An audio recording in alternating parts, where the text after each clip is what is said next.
Vamos a hablar ahora un poco de los órganos del consorcio.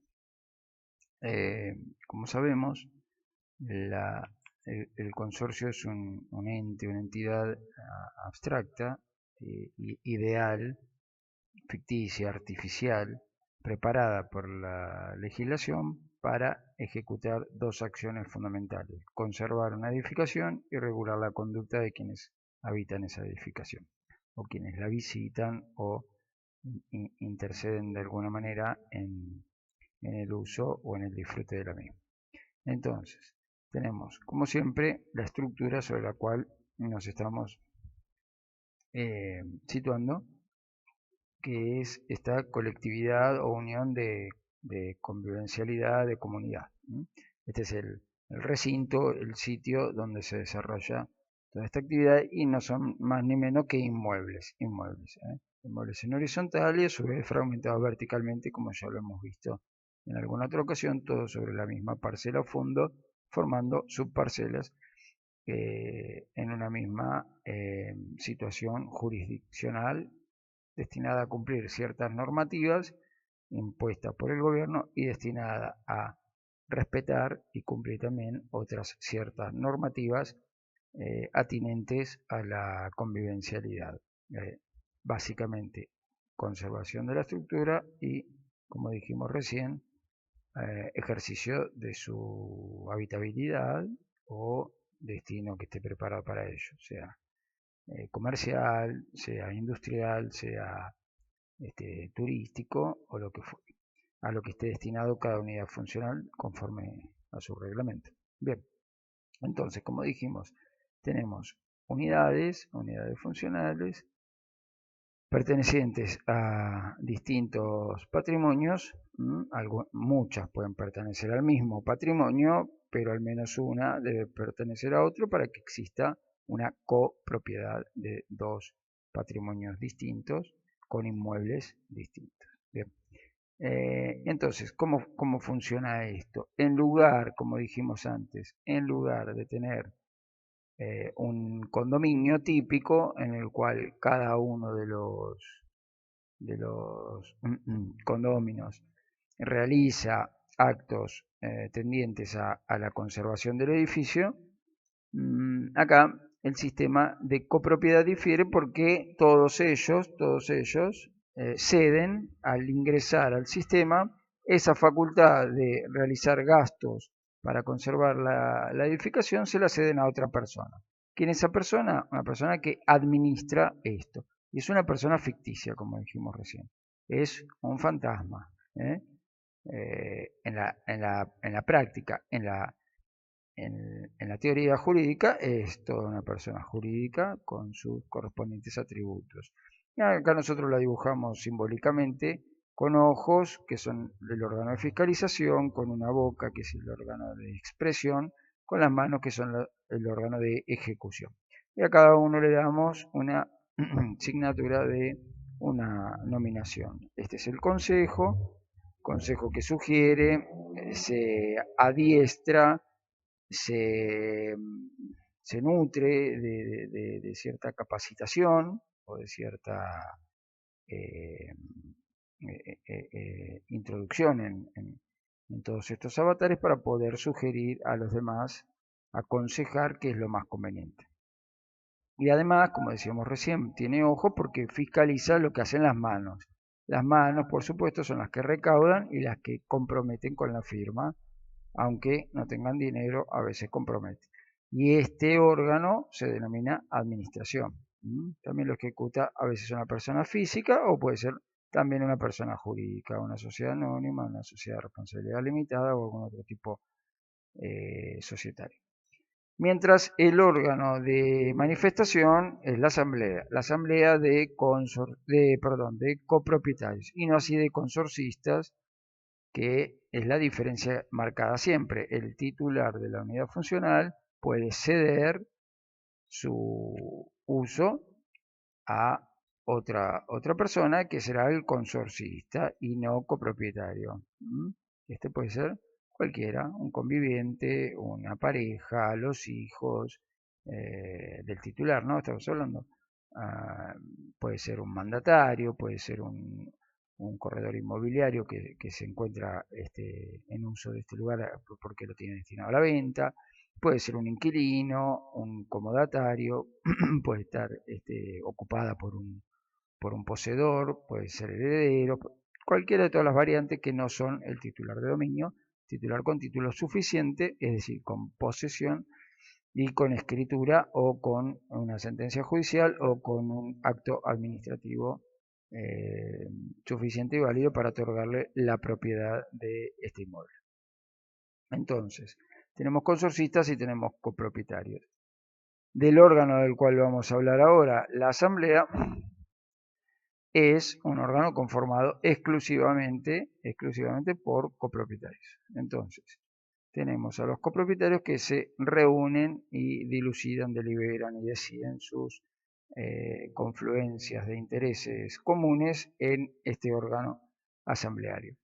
El órgano asambleario es comúnmente conocido como reunión de propietarios, reunión del edificio, como se le llama en todas sus diferentes formas, sesión. Bueno, la cuestión es que se trata verdaderamente de un acto jurídico. Es un acto jurídico, es decir, es una instancia en la cual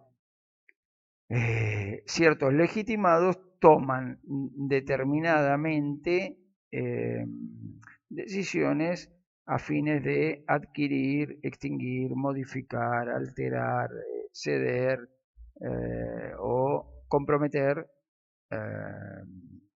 derechos y obligaciones. Entonces, tiene verdaderamente todos los caracteres de un acto jurídico. Por lo tanto, no debe estar viciado. No debe estar viciado ni la voluntad de los que se congregan acá, con los vicios típicos de la voluntad, como el error, el engaño, la violencia, la falta de libertad, el forzamiento de la manifestación de esa voluntad o la inexpresión de esa voluntad, y no debe estar tampoco viciado por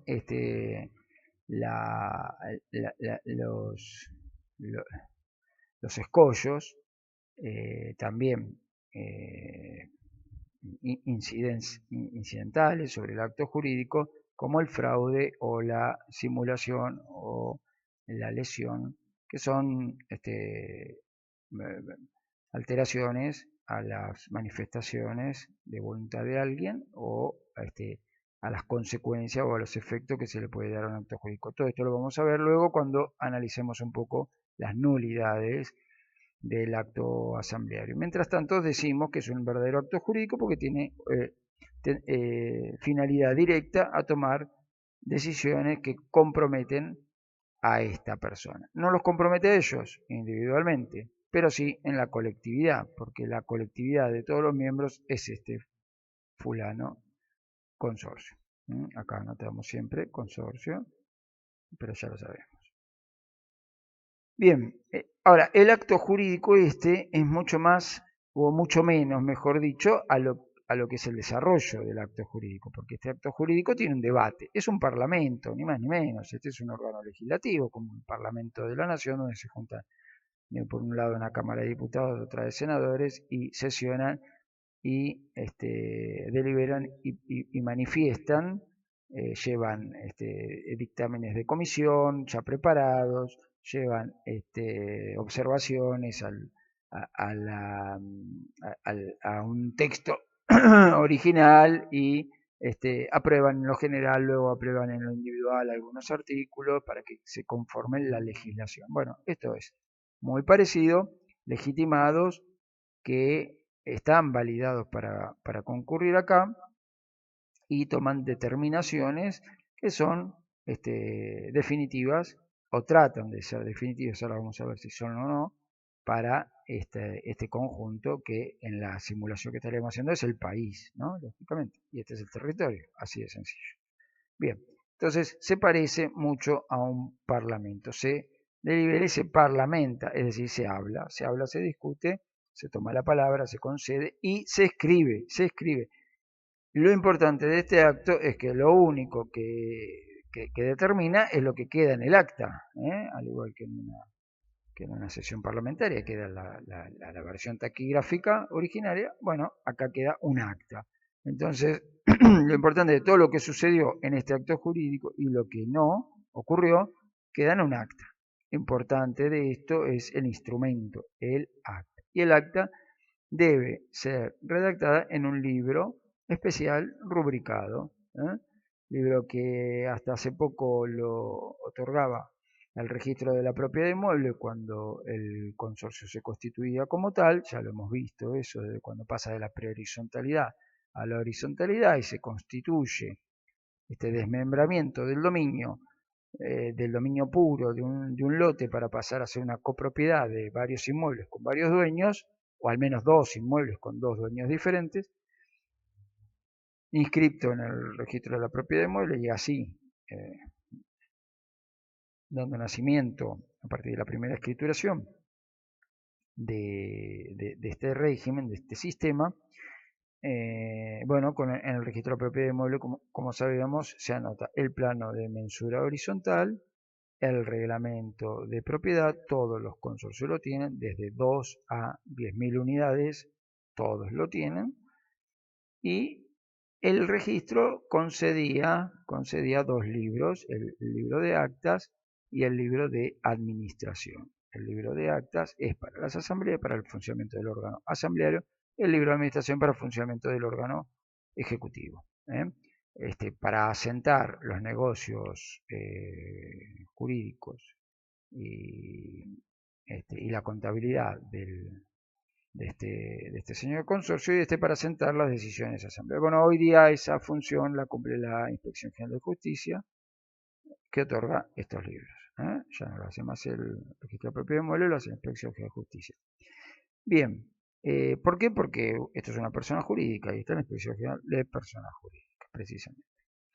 Bien, entonces, el órgano asambleario dictamina y dicta cuál es la suerte y el camino a seguir de los consortes, que por eso llaman, bueno, en este caso los que concurren son copropietarios, pero la idea del consorcio es reunir a consortes, que significa seguir un mismo destino, ni más ni menos como consortes del matrimonio. El acta asamblearia es la determinación definitiva de lo ocurrido en este acto y son la toma de decisiones. Por lo tanto, lo más prolijo, más allá del relato de los sucesos, es la toma de determinaciones precisas. En lo posible, como todo lo escrito lleva a veces a confusión o a interpretaciones distintas o disímiles, lo mejor, lo más conveniente es redactar por lo menos, al menos las decisiones bien determinadas, sin dubitación, sin posibilidad de tener tanta interpretación.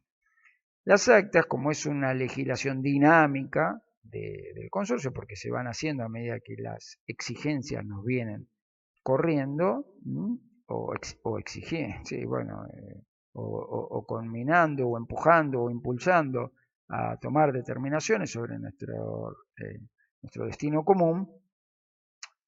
Bien, entonces, las actas, decíamos, es esa legislación dinámica, esa palabra que se viene tomando a medida que los sucesos nos exigen. Y debe respetar, por supuesto, la legislación superior, es decir, tampoco puede ir en contra de lo dicho por el reglamento de propiedad, porque el reglamento de propiedad hace las veces de un estatuto fundacional de esta asociatividad de esta persona jurídica. Es el estatuto fundacional del inicio. Y es, en definitiva, como si hubiese sido una sesión de arranque, de impulso.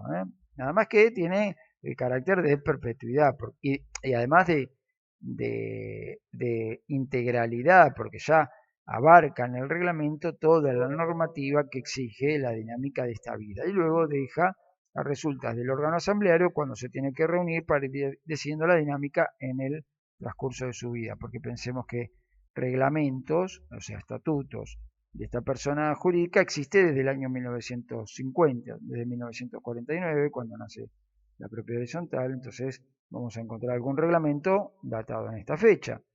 Imagínense que la idea de este cuerpo normativo es la de continuar y ya vamos casi para 100 años, así que tiene que durar, ¿no?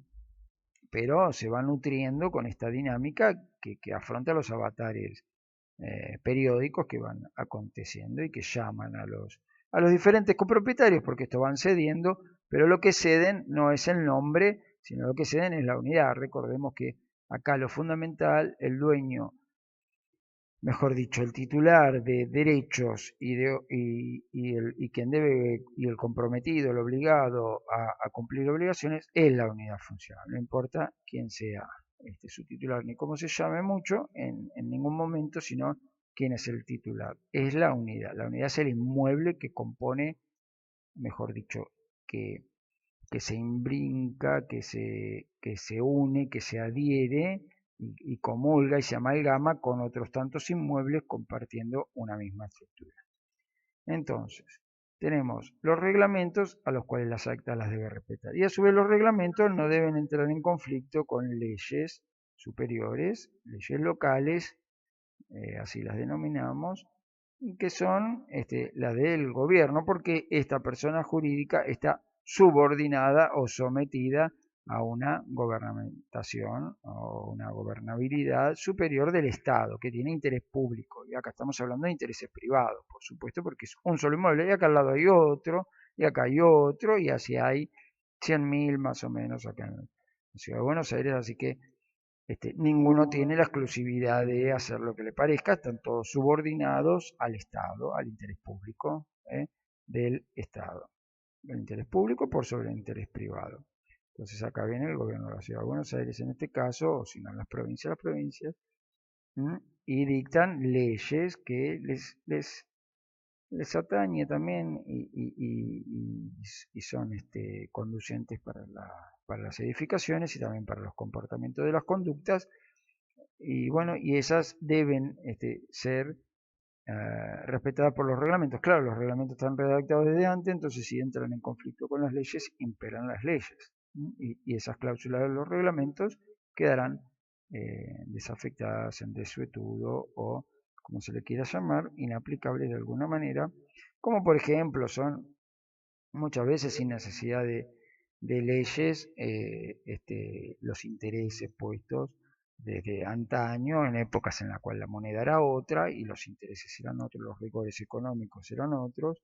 Entonces tenemos que algún reglamento impone un interés a la mora del pago de expensas, bueno, de una cifra inabordable y son cláusulas que van quedando desafectadas o por usurarias o por irrisorias, y bueno, y se van modificando y a su vez el uso de determinados sectores, se hablaba en muchos reglamentos de combustible para las calderas, de fuel oil, de leña, de carbón, existían, bueno, he llegado a ver calderas con piletas de combustible ahí, de fluido en los sótanos de los edificios, incineradores, bueno, entonces la modernidad va desafectando algunas cláusulas reglamentarias.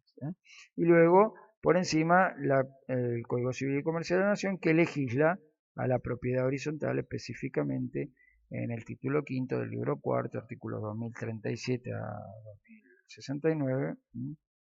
Así que ahí tenemos legislación que debe ser respetada por las actas. ¿Qué sucede cuando las actas no respetan esto? Bueno, si algún interés privado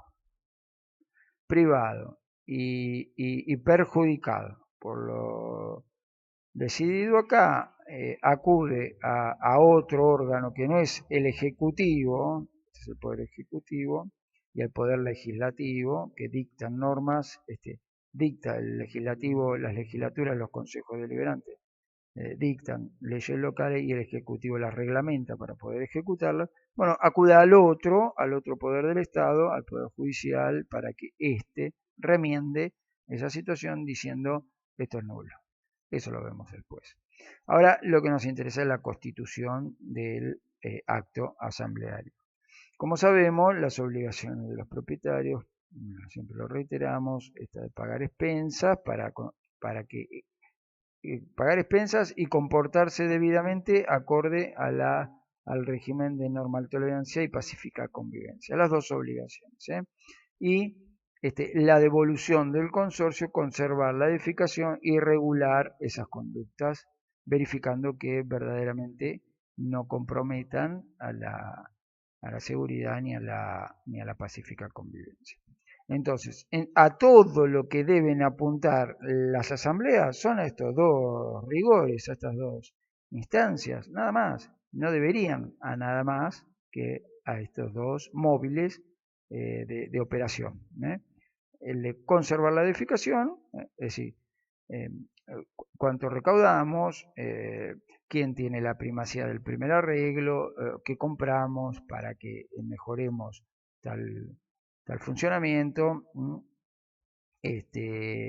Y por otro lado, cómo usamos el inmueble, cómo restringimos, qué está pasando con la unidad tal y la unidad tal, que no se acatan, qué hacemos, ponemos multas, establecemos una comisión de diálogo, verificamos qué está haciendo uno, las innovaciones, el otro. Bueno, conservación, conducta. Fundamentalmente a esto se dirigen las asambleas y es un órgano que debería funcionar cuanto más dinámico mejor, por supuesto, porque la actividad continua pule y aceita los engranajes de funcionamiento de este mecanismo y se va perfeccionando, por supuesto, y le va dando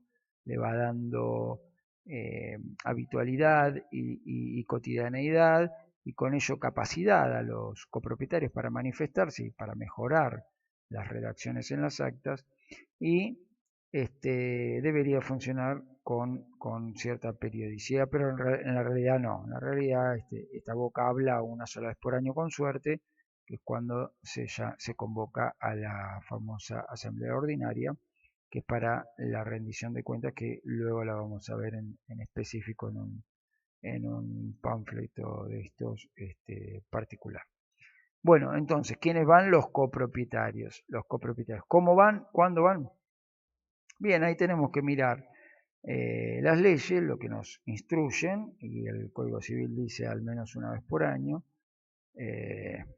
la asamblea ordinaria para sesionar sobre la rendición de cuentas, y dice al menos una vez por año al cierre del ejercicio financiero del consorcio, pero notamos acá que no dice cuántas veces menos, porque podemos tener, o mejor dicho, cuántas veces más, porque podemos tener un reglamento y se ven muchos reglamentos en los cuales la periodicidad de la convocatoria a esa asamblea ordinaria se distribuye en el tiempo y fijan cada 6 meses, cada 4 y hemos llegado a ver cada 3 meses obligación de sesionar en reunión ordinaria para ir tratando rendiciones de cuenta periódicas, nada más que no están divididas anualmente.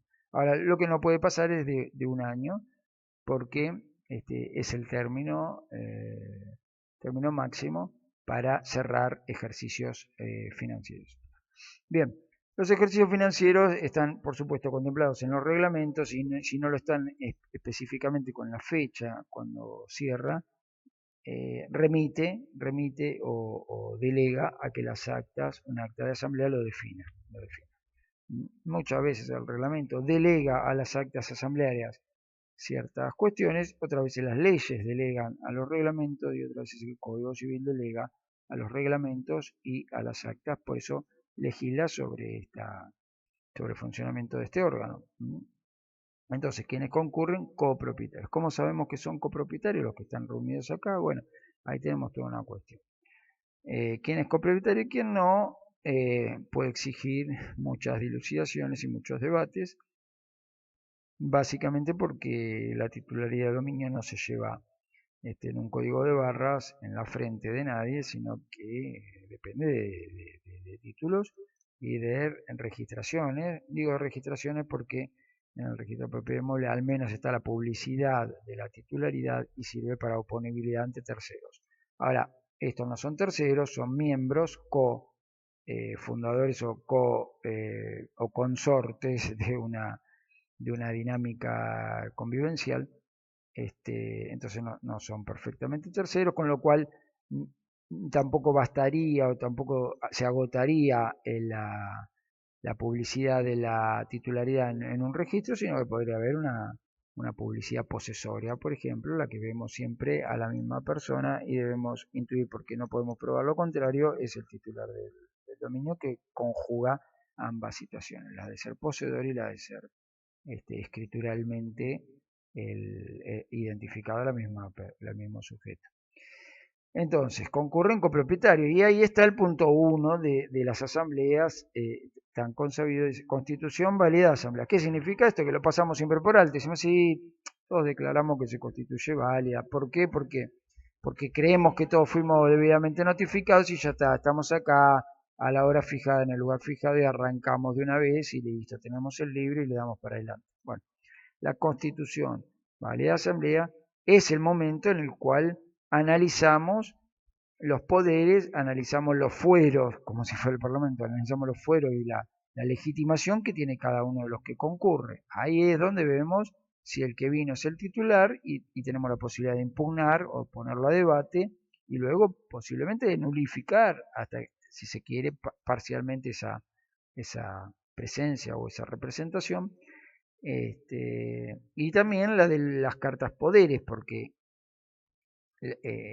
tanto la ley que remite a los reglamentos como los reglamentos prevén que esta persona puede delegar o, mejor dicho, hacerse sustituir por otra persona en el acto asambleario que viene a representar a la unidad funcional. Esto a través de un poder interno, de un poder privado, que no es un instrumento público de apoderamiento, porque esos instrumentos públicos de apoderamiento en realidad lo que hacen es ocupar el lugar de esta persona con otra persona, como si fuera ella. Es un mandatario. En definitiva, lo que hace es por nombre, cuenta y orden de esta persona, como si fuera esta persona. El otro, la carta poder, esta lo que hace es concederle a otra persona la asistencia por la unidad, porque viene a representar a este que no puede venir, pero no tiene las características del mandatario, sino solamente para el acto determinado para el cual fueron convocados y además a resultas de verificar la capacidad también civil de esta persona, la mayoría de edad para poder expresarse con, con cierta discernimiento. Por ejemplo, tampoco podría ser una persona senil. Bueno, y esas son las cartas poderes. Este es el momento de análisis de todo esto, ¿no? De quienes concurren. Si somos sumamente puritanos en la extremidad del análisis, y deberíamos pedirnos, todos los que concurrimos a la asamblea, no, al menos un informe de dominio hasta 30 días de expedición por el registro de la propiedad inmueble para, para asegurarnos que la matrícula estuviese trabada por un negocio jurídico que compromete la unidad. Entonces deberíamos pedir un informe de dominio hasta 30 días de expedición máximo, en el cual surge que el que concurre acá es el titular. Bueno, esto es dificultoso porque parecería demasiado extremo, por lo menos en la desconfianza, y además porque puede ser costoso. No obstante, lo hemos visto en algún consorcio pequeño de 10 o 12 propietarios, lo hemos llegado a ver, de venir todos con un informe de dominio con esas características porque se discutía mucho quién era y quién no era titular. Así que se puede hacer. Y no es un ejemplo del laboratorio. Constitución válida de la Asamblea, designación de autoridades. Designación de autoridades, ¿qué quiere decir? Básicamente la idea de tener un presidente, como en un parlamento, que dirige la palabra y otorga los tiempos para hablar a cada uno, que bueno, esto como ustedes saben nunca se respeta, porque habla el que más grita y muchos siempre están callados. Designación del presidente, designación del secretario, que este sí es importante porque ¿quién va a redactar el acta?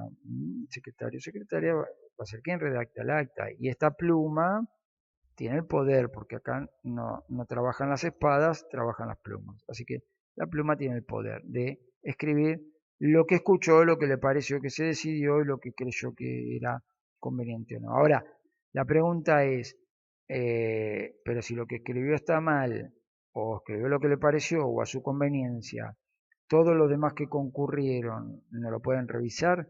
Sí, lo pueden revisar, pero no todos los que concurrieron, sino que el sistema les indica delegar esa facultad en dos propietarios.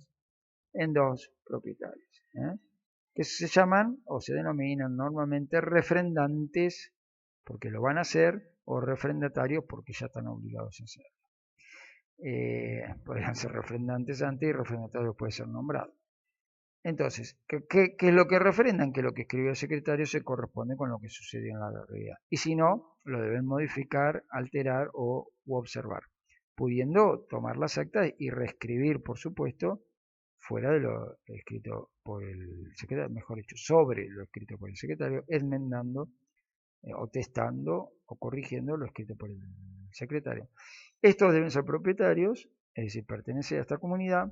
El presidente normalmente, salvo que el reglamento establezca que la presidencia la ejerza el administrador u otro, también son propietarios. Sin embargo, el secretario de acta puede ser un ajeno a la comunidad, no establece específicamente el código que así lo sea, con lo cual puede ejercer ese cargo una persona distinta a los copropietarios, alguien que aún hoy, por supuesto, escriba a mano, bien prolijamente. ¿Por qué? Porque la idea de las actas asamblearias es la holografía para que sean escritas a mano. Y todo este aparato de las asambleas virtuales se haya vuelto simplemente una necesidad contemporánea a una imposibilidad de encuentro y nada más. Pero los parlamentos siguen funcionando entre personas, con personas y escuchándose y mirándose personas. Entonces, la idea es esa y la correspondiente, los correspondientes asientos escriturales sobre lo que aconteció y también que sean hológrafos, ¿no? Y las firmas de los copropietarios presentes son los que asientan la presencia. Normalmente se hace al costado y si se quiere también se hace abajo del acta o a veces se hace arriba del acta. Bueno, no importa, porque en realidad lo que están haciendo es cederle a estos dos copropietarios sus facultades de revisión. ¿Por qué? Porque si alguien viene a la asamblea y firma la presencia y luego no observa nada, es decir, a través de estas dos personas no le dice, pero acá me pusieron que quedé comprometido a saldar la deuda del plomero de mi unidad cuando entiendo que era un trabajo consorcial y acá me ponen que iba a ser saldada por la unidad tal. Y por favor, corregime eso porque no dije eso, no quedó mi compromiso, no hubo un consentimiento de mi parte. Y si el refrendatario hace oído sordo, bueno, esta persona, listo, ya está, comprometido. Salvo que acuda a la nulidad jurídica, lo pueda probar y consiga una sentencia judicial anulando este acto jurídico. Mientras tanto, este acto jurídico es válido y camina y funciona. Y nadie se le puede oponer. Entonces, cuidado, porque la presencia, si bien la ley nos dice que asienta en la presencia, es cierto, asienta en la presencia en el consentimiento, pero inmediatamente le están confiriendo el consentimiento a estas dos personas. ¿Qué pasa si no hay dos personas y hay una sola? Bueno, la ley no nos dice nada al respecto, pero debemos suponer que como una asamblea es un acto colectivo y se constituye al menos con dos copropietarios, no alcanza uno, porque no hay colectividad, no hay expresión plural, sino singular. Entonces, como al menos debe haber dos copropietarios, pues bueno, serán los dos, presidente y secretario, y a la vez refrendatario y a la vez copartícipes asistentes de todo. Celebrarán ellos dos la asamblea. ¿Y es válida? Es válida. Luego vemos cómo se purifican las cuestiones de las mayorías. Constitución, designación de autoridades, luego viene el temario. Esto es parte del temario, pero el temario específico de lo que queremos tratar.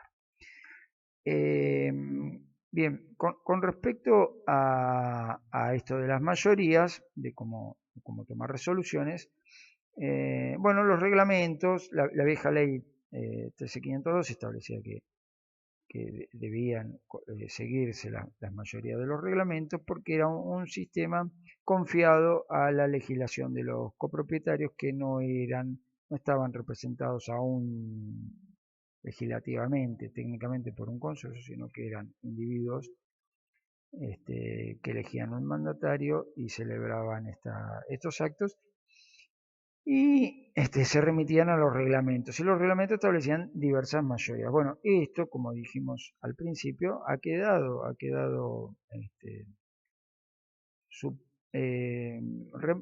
desplazado por la legislación del código. El código impera, porque es legislación general, porque es legislación más moderna, y porque es legislación específica, y porque se refiere al derecho real, en el cual solo el Estado puede legislar con carácter de estructura jurídica, cuyos contenidos y elementos son indisponibles para las partes,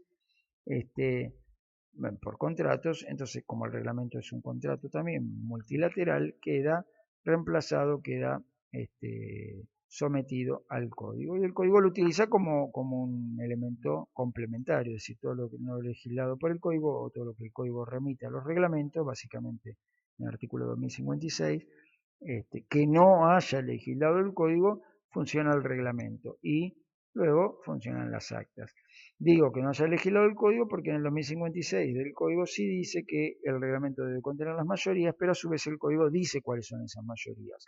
El código establece en el artículo 2044, en el 2051, en el 2052, en el 2061, en el 2060, en el 2057, en el 2055, establecen cuáles son las mayorías que se precisan para cada una de las situaciones específicas que el código está interesado en legislar.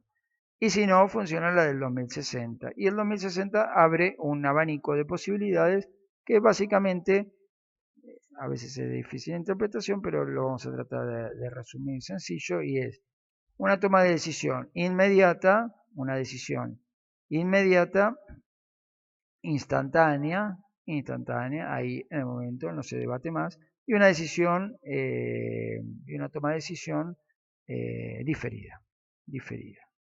Bien, entonces, la instantánea, porque se llegó a la mayoría que era suficiente para tomar esa decisión instantánea, y que no sea una de las mayorías legisladas por el código, no por los reglamentos, por el código, específica. Las específicas son para destruir, descomponer, digamos, a la copropiedad en el 2044, para modificar el reglamento de propiedad en el 2057, para suprimir servicios elementales en el 2061, para demoler o reconstruir en el 2055, discúlpenme acá que no fui cronológicamente con los números, en el 2051 y el 2052 para las innovaciones,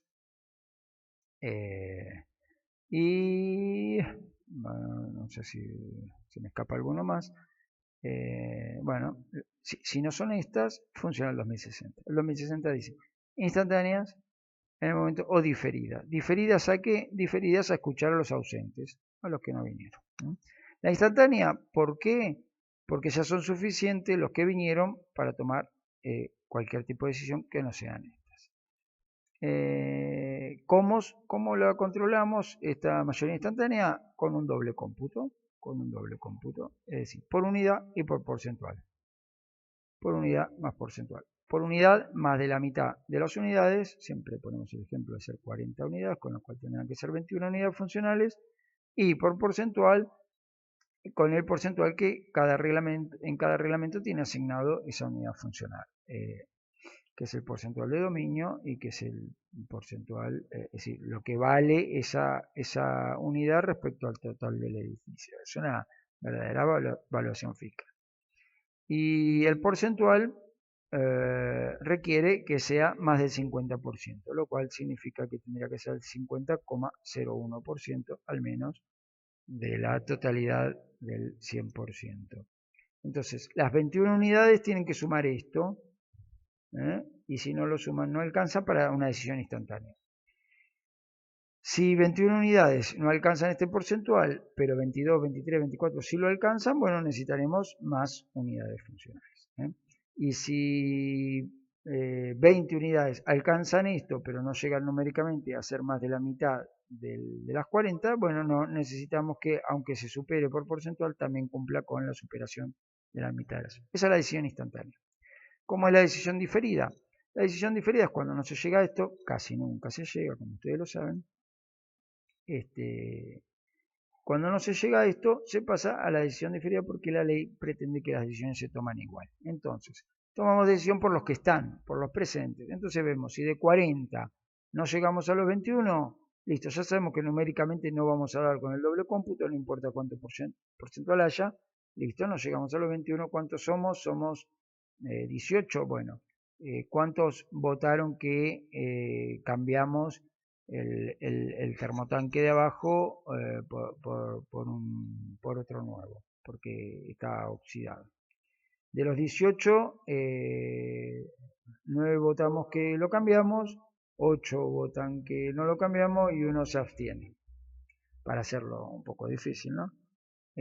Bueno, estos 9 ganan por mayoría simple de presentes, por mayoría simple de los que están. 9 y 9, 18.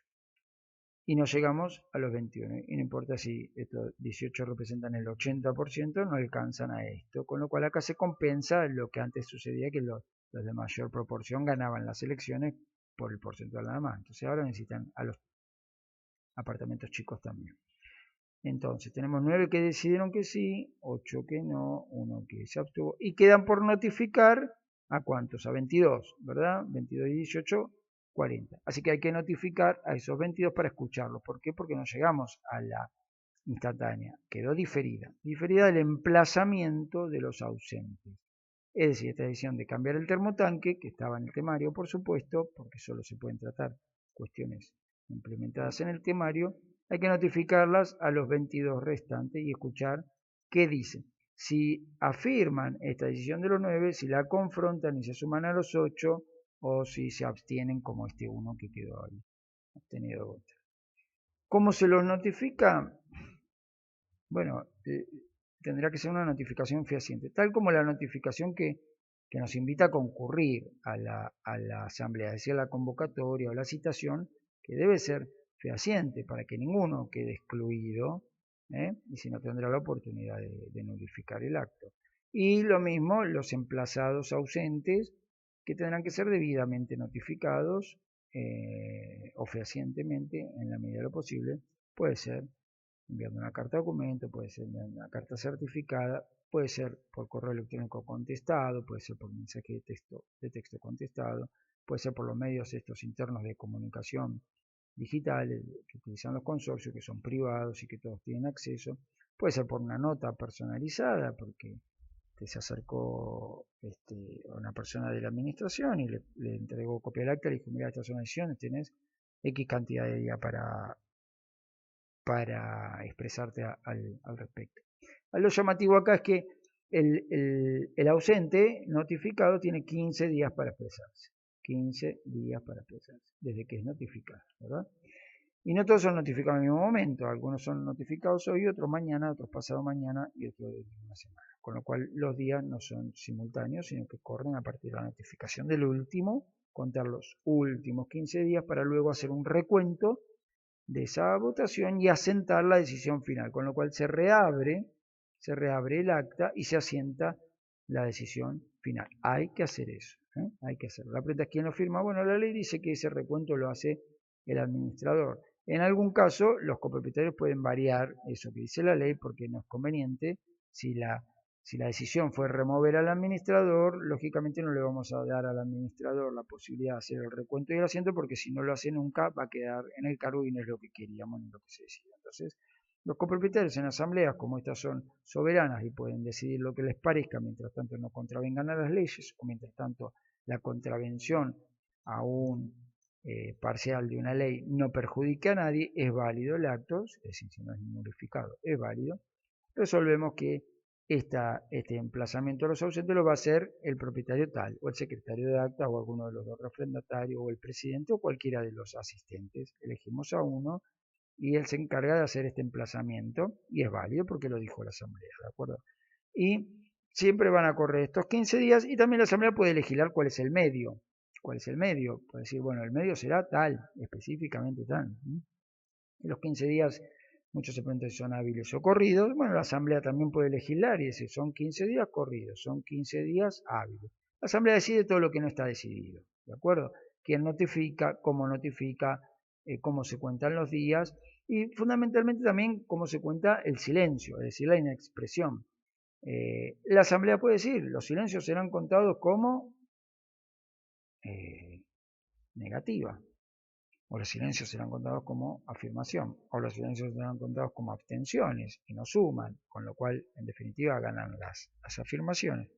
Todo eso se queda para legislar porque nadie dice nada al respecto, ni el código dice ni los reglamentos, salvo que algún reglamento posterior al código ya conociendo este sistema diga específicamente los silencios serán computados de determinada manera, los días serán contados corridos o hábiles y notificará exclusivamente fulano, el señor más viejo de la asamblea, como decían antes los reglamentos, que presidirá el de mayor edad. Bueno, eran determinaciones comunes que se tomaban para solucionar una